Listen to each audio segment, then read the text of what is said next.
Alright guys, we're doing a stingray fishing tutorial. I don't have the crew with me, just me by myself. So yeah, this is where we come to catch stingray when we go shark fishing. So we're out on the point here, St. Petersburg, Florida. It's high tide right now, that's what we want. There's a drop off right about there, probably 30 feet. Looks like a lot of stingray like to kind of hang out there. But we'll show you the rig and how we catch the bait and what bait we use too. So this is the setup we usually bring just for the stingray. We just got a bucket, a bubble box, that's for when we catch the bait, and then a bag of squid. That's pretty much. And then we have our tackle box. We don't really need a whole lot, but you just need 2 fishing poles. We got a little $10 pole from Walmart that we use for the bait fish. And then we have this is just like a $30 pole from Walmart too. You don't have to spend a whole lot to fish for bait. And then a net, because sometimes these things get kind of big. I don't know how I'm gonna do this by myself, but it'll be okay. And then a bag. We keep a bigger net that like drops down without the handle, and then trash bags with 2.5 gallon Ziplocs to put the stingrays in. This is the rig we use for the bait fish. It's called a Sabiki rig. So you'll have it ties to a swivel ties to the line, and then you have like 2. It comes with 6, but we cut it in half because 6 is too much. You get snagged easily. And then a weight down here that I'll put at the bottom. So it'll sit on the bottom, and we'll put pieces of squid on each hook. And then you can catch like 1 to 3 at a time. And then for the bottom weight, we'll use just a 1/2 ounce. You don't want too heavy or you can't actually feel the bait fish bite. You don't have to worry about the hook for the bait with the Sabiki rig because they come in, I wonder if I have one here.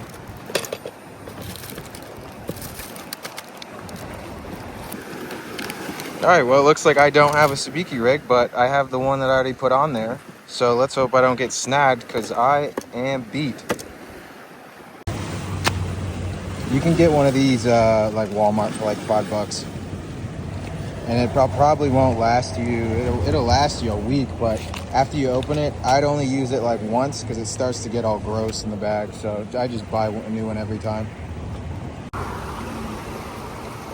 You can actually use this whole thing for sharks if you wanted to. We don't do that because, you know, that's stupid. But if you want to, you can do that too. The stingray actually will eat this too, but the pinfish I'm about to show you it works a little bit better. Then when you're cutting this up and putting it on the hooks, you only need these little pieces right here. Those are actually kind of a little too big, so either that or smaller. These people just came down here. If you come down here during the week, there's really not that many people, but they feed these cats. It's the weirdest thing. Look at this. They come down here and put, that's just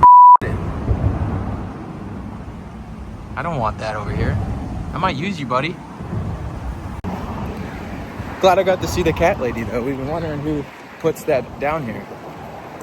It's kind of annoying. If you like cats, which I'm sorry if you do, yeah, don't feed cats around a fishing spot. We already got too many problems, bro. We don't need cats too. All right, so we got the weight on and then the little pieces of squid. You really don't even have to use squid, but we use it because it makes it a little bit easier. But that's the rig right there. Most important, fill up your bucket before you catch the fish, especially if you're by yourself. Oh.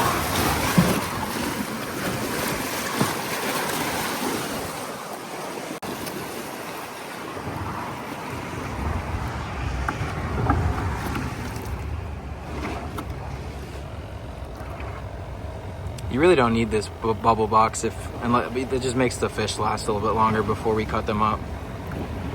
I don't really have somebody to film and do this at the same time, so I'll put a tripod up so you guys can kind of see what's going on. I'll try to explain the best I can.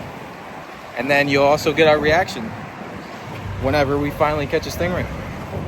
So this is the rig we use. It's called a drop rig. And you got 2 hooks hanging off, kind of like the Sabiki, but heavier weight, wire leader, and a lot bigger of a hook. Probably, you really don't need a big hook like that, but anything like 5/0 or higher, not 10/0, between 5 and 10/0. And then we're gonna throw the stingray on there, and then I'll try to catch the pinfish, and then we'll show you how we do that too. But we'll just throw this out while we're waiting.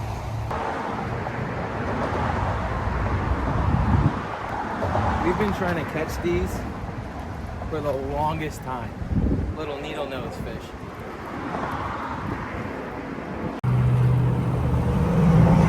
Look at that thing. We've been trying to catch this for so long, these little things. I don't know if we'll use it, but nasty. All right, so we cut that little thing up, and or I cut that little thing up. This is kind of how we do it for the pinfish that I haven't caught yet, but that'll probably work for the stingray, or probably maybe even a shark. So, but that's how the rig is going to be. You put a chunk, cut the head off, cut the tail off, 2 chunks from the body, 1 chunk on each hook, and weight the bottom. I put a little bit bigger of a weight because of the current. See what we catch.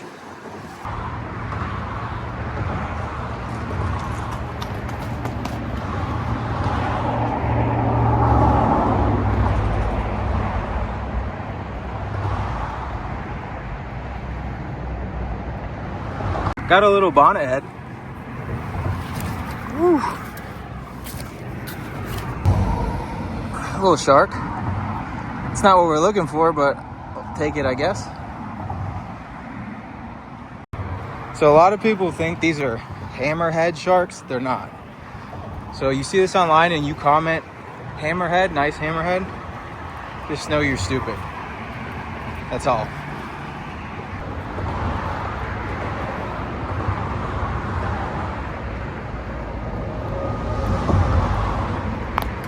Stop leaving your fish out. Clean up after yourself.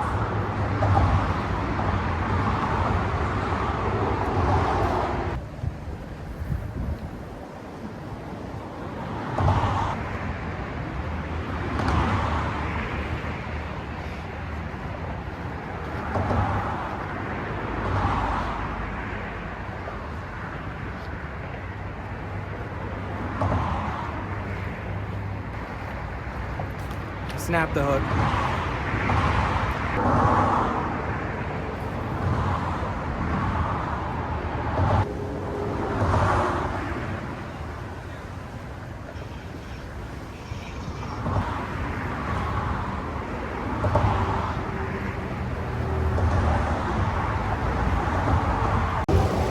All right, so we used the squid, and these are called skates. I don't know how I'm doing this without somebody. It's a skate, which is kind of like a little baby stingray. So we'll actually, and we just caught them on the squid. We didn't even use the pinfish. The current's really bad. So this rig, the Sabiki, if you guys use this, when the current's bad, it pulls it quick across the water. But I noticed there's these little bait fish in here, so I'm just gonna dangle it over and just kind of try to pull bait fish out from there. But we got what we needed. And then I'll show you guys how we debarb them. I'm not gonna show you how we kill them because YouTube probably will not like that. But you kind of get the idea of how I would do that. All right, so you wanna grab it by the end. You'll see the barb right here. You see that? It sticks up out of the tail. So make sure you grab it around here. The little ones are easier because they're not thrashing around as much, but you want to grab this by the base as close as you can, right about here, and then you just twist it off. That's it. That's what killed Steve Irwin right there. 10 times bigger. So we're just gonna dehook him. I'll humanely put him down and then put him in a bag, and that's for Sunday. All right, so on the bigger stingrays, what we'll do, we'll keep this whole one and throw him off, maybe cut him a little bit when we go shark fishing this weekend. But it's so small, I mean, that's my hand. But we'll cut each wing off on the big stingrays and throw the wing out, each wing out. Because the stingrays will probably get about like 3 or 4 times as big as this. But that's why we have the bag. So we'll throw him in the bag and then put him in the freezer for Sunday. I'll try to catch a bigger stingray so you can see the slabs that we cut off for the wings.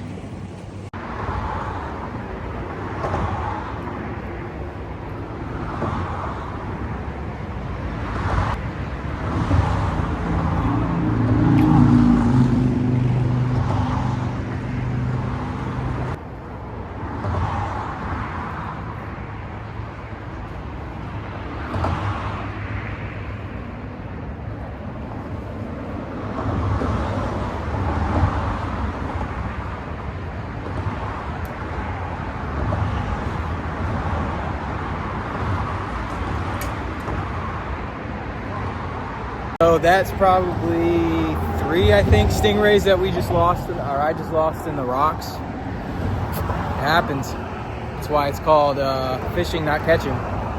But we'll get another one, I think. We don't have a rig for the Sabiki anymore, so I'm just tossing giant chunks of squid, and it's working right now. I know I said that was stupid earlier, but I guess it's not really that stupid.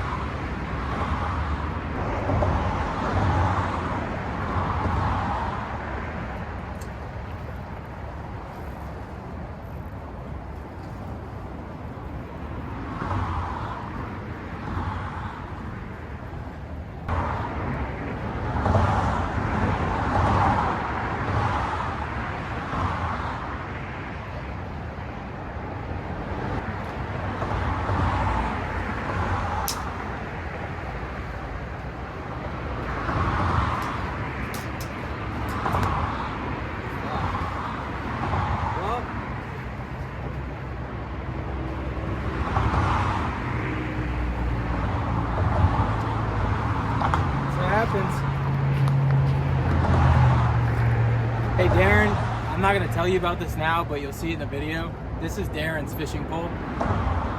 Big stingray just snapped it. Don't know what to tell you, buddy.